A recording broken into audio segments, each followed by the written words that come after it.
Welcome to There Is a Method to the Madness. My name is Rob Maxwell, and I'm an exercise physiologist and personal trainer.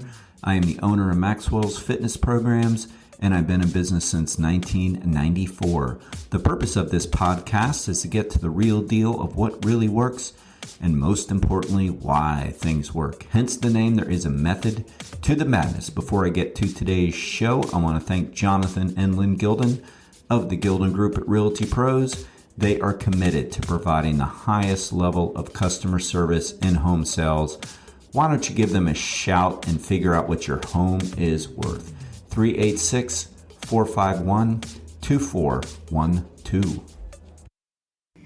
Good morning or good afternoon or good evening whenever you are listening to this podcast. This is part 2 of the specificity podcast, and I think I'm really looking forward to this because this is information that I think is really important, and I like digging into the science and doing a little bit of research prior to podcasts, prior to emails. I mean, I have the information, I know the topics, I know all that, but I also like to pull out like statistics and things. It's pretty cool, and I love to learn, as I've said, so I always like going back in and reviewing stuff that I have learned before. So it's important for that reason because, as I said, that I like to do it, and that's important. And it's important because it's information that you really need, because too often people are simply training the way they see other people training, or they're being misled by people who are maybe trying to be nice to tell them to do certain things. And we have to learn that, we are our own people with our own goals and our own bodies. So we have to really do what is absolutely best for us, and that is a big part where specificity comes in. So in part 1 of this, if you missed it, you could probably listen to this and be absolutely fine, but if you want to go back, just go to the previous episode, because I talked about all the different body systems and then specifically the ones that are impacted by specificity. So you might want to get a little bit of a, say, anatomy and physiology lesson there. Or as I said, you can just continue to listen. But that's what part 1 was really talking about the bodily systems. And I spent a lot of time on the skeletal system and on the endocrine system, nervous system, and of course, cardiovascular and muscular system, which are a huge part of specificity. But today I'm going to get into the real specifics. So the specifics of specificity. And I'm going to talk today about the cardiovascular side of things, or the different modes of cardiovascular training where people really have to understand specificity. So as I said yesterday, the simplest way to explain it is to say that if you want to run faster, then you need to run, right? So that's at the simplest roots of it. And all that came about, by the way, this was kind of discovered with specificity with VO2 max way back. I should have done my research on this one, but I do think it was in the 1970s. They were measuring Frank Shorter's VO2 max, and he was at that time an elite marathon runners, one of the greatest the United States has ever had, and he was an icon in running. He's still around, but he was definitely an icon in the 1970s. And they measured his VO2 max originally on an exercise bike, and they were kind of blown away that his VO2 max wasn't that good. Don't quote me, ChatGPT it when you hang up and find out for sure, but I believe his original numbers were in the 50s on the bike, that is. And that's a good number. We'll take it, but for an elite professional runner, distance runner, it's not. Lance Armstrong's was 87, for example. So they get into the 80s, these elites, and that's kind of where they expected his to be. But it was in the 50s. So then they got smart. They're like, well, he's a runner and he's on a bike. And some people, of course, were like, well, that shouldn't matter. VO2 is VO2. But the others, maybe I don't want to say smarter people in the room, but maybe the ones with, more curious said, well, maybe if we tested them on a treadmill, we would get different results. And they did get different results. And then I believe his numbers, I know his numbers were way higher than what they got on the bike, and I believe it was closer to what they expected being at the elite level, which really started getting them into the principle of specificity and how much it matters. So, before that, a lot of people were saying, well, cross-train, which is true. I mean, cross-training means that you can do different activities to get the same results. Like you can bike and improve your cardiovascular fitness. You can run, you can improve your cardiovascular fitness. All this is true. You can swim and you can improve your cardiovascular fitness. But prior to digging into specificity, they thought like cycling might make you a better runner and running might make you a better cyclist and so on and so on. And it doesn't. Does it all improve your fitness? Does it all get you to an improved cardiovascular system? Of course it does. So if you're cross-training to improve your health and fitness, awesome. And I suggest it. It's a great way to do it. There's more variety, maybe less risk for overuse injuries. It's great. But if you're trying to get good at one thing, then you have to do that one thing. So when we're starting to talk about it from a performance perspective, then we have to focus on the principle of specificity. So that is what I'm going to do today. I'm going to use running as a great example of how to understand specificity. And as you see, just in that example alone, it's just more complicated than if you want to do this, you've got to get better. So we're taking a system itself and saying that's not even true. Like you can't just do cardio and then be good at all cardio. You have to do specific cardio, and we have to do specific things, okay?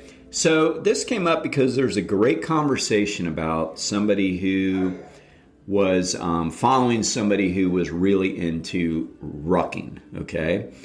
And rucking, and they may not have called it that, but that's what it is. That's basically running or hiking or jogging with a backpack. And they have different weighted backpacks. I think they have 20-pound weighted backpacks now because rucking's become really popular. They have 40-pounders, probably even heavier. And rucking is great. It kind of starts a little bit with the military, like military guys. One of the guys I trained for a while, his goal was to get into West Point. That was his goal. That was him and his dad's goal for him. And I worked with him. This was 5, 6, 7 years now. Thankfully, I can say he got into West Point and he graduated. But his goal was to get in and meet the physical standards because he already had the SATs and grades. And he was very close in the physical, but there was a couple things he needed to do. And he gave me his list of everything he had to do. It was pull-ups and push-ups, and there was fast running involved, meaning he had to meet a mile time or a mile and a half. Honestly, I don't remember which one it was, but I know it was a middle distance event. And he had a rucking event, so he had to cover a certain amount of distance with a certain amount of weight, and the weight had to be on his back, and he had to hold something like a gun style, whatever the weight that is, he had to carry that. So there was all these things that were very specific to what he had to do. And that's kind of cool, honestly, about the way the military academies prepare people is they actually know their shit. Like, he was showing me some of their stuff that their exercise physiologists, want them to do. And I'm like, yeah, they're spot on. Like, they really get specificity. Like, you want to be better at pull-ups, you have to do the pull-ups. Like, that's great that you're doing pull-downs with 150% of your body weight, but maybe there's some transference there. But if you want to get better at pull-ups, you better get better at pull-ups, and you better get better at rucking, and then you better get better at running without weight, regular distance run, and you better get better at push-ups. Like, they just were spot on with what they needed. And then we can take that a step further and say they were spot on with what military guys need, right? Because, if they're fighting, at war, God forbid, but that is what they are paid to do. If they are, 300-pound bench press isn't going to help them, but pull-ups are, because if they've got to get up and out of places quickly, they can. Running certainly is, right? Rucking certainly is. They've got to get from place to place. Rucking might be the absolute most specific thing that they're going to be called on to do into action. Like, they're always moving and they're always carrying things. So for sure, it is a great activity. But the debate, it wasn't a debate, it was a question. It was, but does that make me a better 5K runner? And the answer is no. And in fact, it's the opposite. Could potentially make you slower. Stay with us. We'll be right back. Are you ready to unlock your full potential? I want to introduce you to the Fit, Healthy, and Happy podcast, a powerful resource to transform your life today. With expert interviews, practical tips, and inspiring stories, this podcast is your roadmap to lasting wellness. Here's what a listener has to say. I used to struggle with my health, but this podcast changed everything. It's like having a personal trainer, nutritionist, and life coach totally for free. With over 2,000 five-star reviews, we're a podcast you can trust. The Fit, Healthy, and Happy podcast, available now wherever you get your podcasts. And that is because of specificity. So to be good at any endurance event, it comes down to three things: VO2 max, your lactate threshold or anaerobic threshold, and that is the point to where your body produces lactic acid and gets rid of it. So the more fit you are, the more you can tolerate lactic acid. That is the anaerobic threshold. It's not that you produce less, you don't.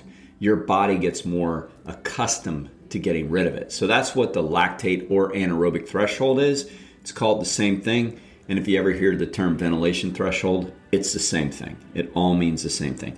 And then finally, there's running economy, which is the biomechanics side of things.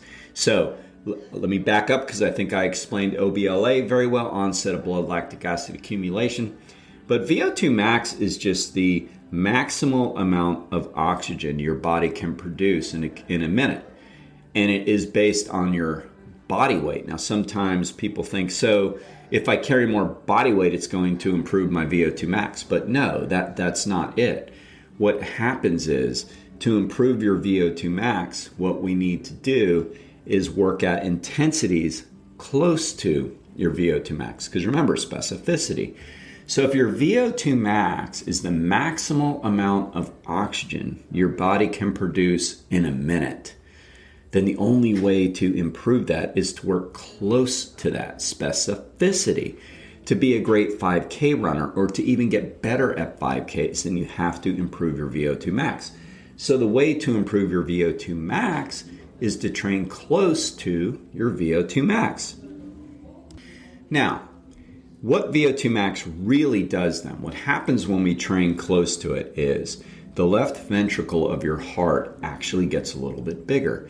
And if it gets bigger, it's able to pump more blood on contraction, all right? So when the heart gets a little stronger, it pumps more blood per beat. If it pumps more blood per beat, then it's improving what we call cardiac output, which means more blood per minute. Get it? And so if we're pumping more blood per minute and our weight stays the same, we're improving our VO2 max. So that is one of the things we have to be a better runner, better walker, whatever, better power walker, better skier, better swimmer. All these things is VO2 max. OBLA or lactate threshold, as I said, is the second thing. And that means that our body gets more accustomed, it gets trained to being able to deal with more lactic acid. And then the third thing I want to spend the most time on is running economy or biomechanics. It's critical. Like, those are the three things that make us better at things, okay? VO2 max is very genetic. Like, there's only a 10 to 15% improvement we're going to get in our VO2 max. So it doesn't go up a lot. So somebody like Lance Armstrong was born and made, like 86. Well, do the math. Look where he started then, right? So it was already elite before he ever trained. So there is just a genetic component with it. That's, fine. Doesn't mean people can't get better, but it does mean if you're going to win 7 Tour de France's, you probably better have the genetics for it. And I don't want to hear anything about the doping. I get all that, but they all did it. He was still elite. Anybody at that level is absolutely elite. There's not any doping effect that's going to change an 87 VO2 max. So yes, he and many cheated, and no, it's not cool. But at the same time, they are all elite. So when people say, he wouldn't have done that without it, that's not true. That just means none of them would have been doing it, and he still would have won because he was just that much more fit. Now, the ventilation or anaerobic threshold is very trainable. Like if we spend time at our lactate threshold, we will get our body more conditioned to being able to tolerate more lactic acid. So if you want to be a better 5K runner, but all of your runs are easy, you're not training specifically to that system. So, you do what so many of these little kids do, or so many of these people who are inexperienced in these races do, right? It's kind of like when my dad used to tell me my eyes are bigger than my stomach and I order too much food, then I can't eat. It's the same thing. So we run in a 5K, we see everybody, we get excited, the guy bangs the gun and we fire out, and people run like they've been doing 5Ks their whole life and they haven't, and in a quarter mile they're walking, right? So it's kind of the same thing. Like if you haven't conditioned yourself to hold a steady, fast pace, you're not going to be able to hold a steady, fast pace. And I get it, that's very subjective. What's steady is steady, but what's fast for one person is slow to another, and vice versa. So that's subjective. But if you're going faster than you think you can because the gun goes off, you're probably not going to hold it unless you've been doing that in training. So that's where, again, specificity comes in. So we're going to have to run close to that intensity that we want to run in, if not at that intensity, and sometimes above that intensity, so our body can do what it needs to do to improve our VO2 max, okay? Now, with running economy, that's where the rucking thing really comes in, all right? So running economy means like what your muscles, your joints, and your frequency of your legs and all those factors, like how much you weigh, does impact running economy. The more you weigh, by the way, the worse your running economy is. So actually you'd say, well, then wearing a backpack and running is going to improve my running economy. But no, because what it does is it slows your gait down really bad. It changes your contact time on the ground, meaning that the studies have shown, like if you're carrying more weight like a backpack, then your contact time actually slows down. To run faster, you want faster contact time, right? It's crazy that these Garmin watches, and I think Apple Watches do it too, but they can measure that. They can tell you how long your foot was on the ground.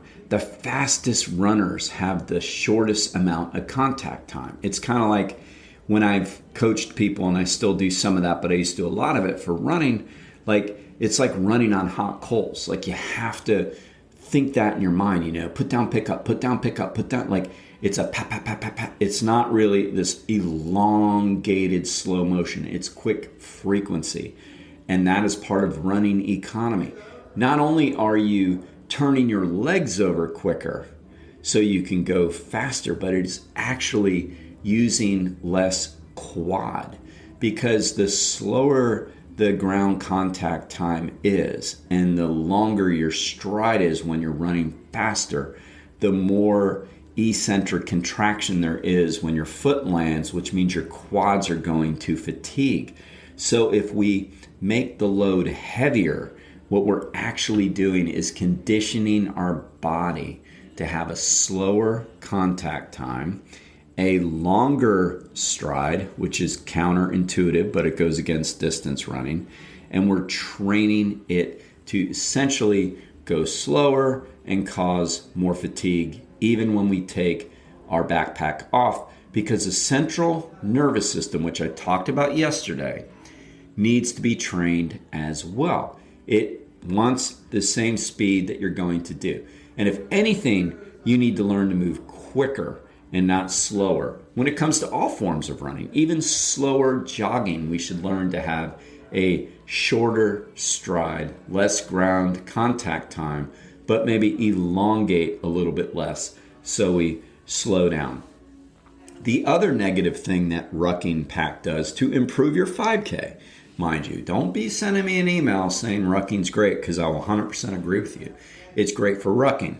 It's great for like carrying heavy loads and learning how to train that way. It's great for people that can't run. You know, they can power walk, but the difference with running just affects their joints. Everybody's different, or maybe you just like it. So it's great for that, but it will not make you a faster 5K runner. The second thing that makes it very, very counterproductive is the fact that it changes the load on your body. So when you're wearing a backpack, what it does is it puts the weight on your upper spine, which then shifts your weight towards what we call your posterior chain. So instead of slightly hunched forward lifting your knees, you end up more of a heel striker and more of a back of your foot to heel striker. Like maybe you can condition yourself to not be a heel striker, but what you end up doing is at least your midfoot and back is hitting the ground. And that is not conducive to running a faster 5K. We know now that heel striking isn't true. They taught that in the 70s for some ridiculous reason. Actually, let me tell you a quick story. It's not that ridiculous. They did it to sell shoes. So like Nike was famous for that. So they padded up the heels and they're like, you know, try running without shoes on your heels and see what happens. And so people did, and like, man, that hurts, right? Because there's not a lot of tissue back there. It's all on your calcaneus, on your heel bone. And so it hurts. And but slip these on. You throw on these comfortable running shoes. Now everybody's heel striking. Well, they've sort of admitted, well, other people blew the whistle, but you know, that essentially was a marketing campaign to get people to buy these fancy, you know, jazzed up running shoes. Now they've switched it and said everybody needs to, you know, be a midfoot runner, because now they're selling,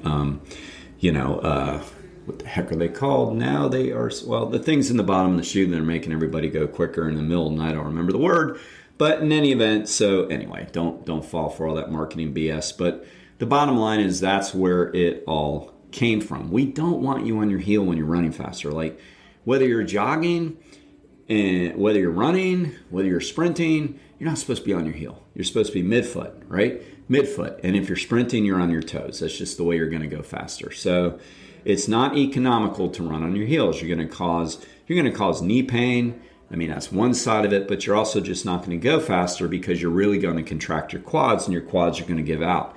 So wearing a heavy backpack or any weighted backpack is just going to throw off your biomechanics, put you back on your heels, straighten out your spine, because how on earth are you going to sit there and bend forward with 40 pounds on your back? So it's going to change your entire posture, a posture that is not meant for running. I mean, they're really not meant for that. Like they're meant for hiking. They're meant for walking. That's sort of the idea. I mean, yeah, the military guys jog a little bit with that, but mostly the rucking is about traveling long distance with weight and getting economical at that and getting efficient at that.